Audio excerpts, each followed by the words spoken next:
Okay, so in this video, we're going to talk about isosceles triangles. So you can take a moment to pause the video and try the problems on your own. You can go slide by slide and make sure if, you can stop the video, rewind, especially if I go through something quickly or that you needed to hear the explanation again. So here I want you to identify the following things in this triangle: the vertex angle, base angles, legs, and the base. Well, the vertex angle is the angle that is formed by the two congruent parts. So in this case, my vertex angle is angle G. My base angles would be the angles across from my congruent sides. That's angle O and angle A. The legs are the two congruent pieces or sides of the triangle, so GO and GA. And the third side, the base, is the side that's across from our vertex angle, which is segment OA. Let's look at this problem. It says triangle ABC is isosceles with a perimeter of 50, and where angle B is a vertex angle. You can pause this and try the problem on your own. I'm happy to walk through it with you. So I drew a triangle. Based on how I drew it, I will make B this angle here, so that these are my legs, B is the vertex angle. It says AB is 2x plus 5, AC is 12. I don't know what BC is, but since these are congruent, I can label this as 2x plus 5.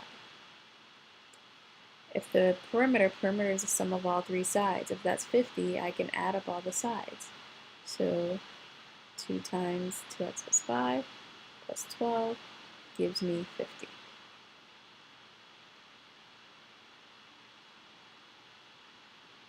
Okay, so I'm just going to solve this algebraically now. And I get x equals 7. To check my work, I could substitute that back in. I get each side here is 19. And I can go add them up and get 50. This next problem says DEF is isosceles or EF is the base.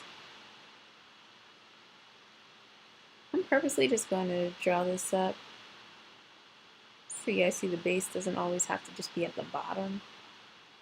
Okay, so if EF is the base, that's going to be the side across from our vertex angle. So if EF is the base, that means DE and DF are congruent.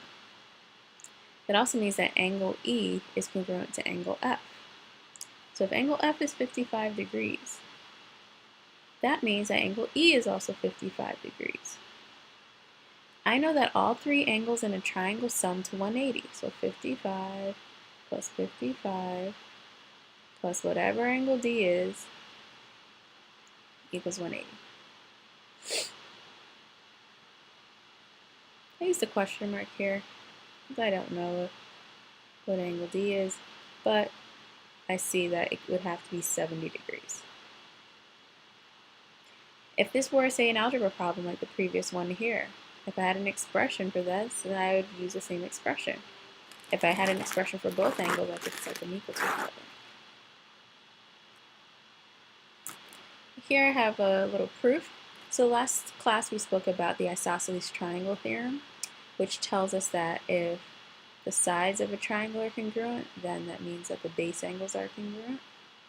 The converse of that tells us that if the base angles are congruent, that means that the legs are congruent. Keep that in mind here. You can try this one on your own. It's a pretty short proof. Okay. So here I start off, angle A is congruent to angle C. That's given. It's a short given, so I just wrote it out. Let me mark the picture. I want to prove that triangle ABC is isosceles.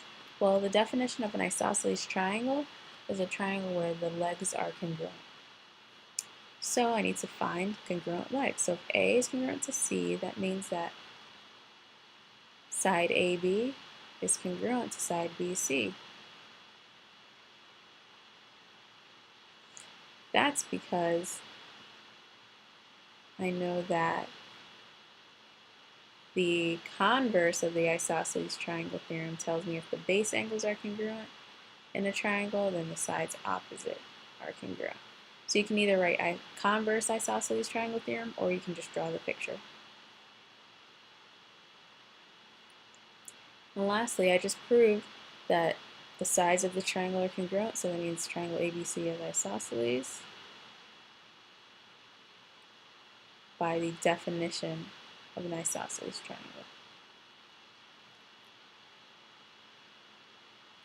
Okay.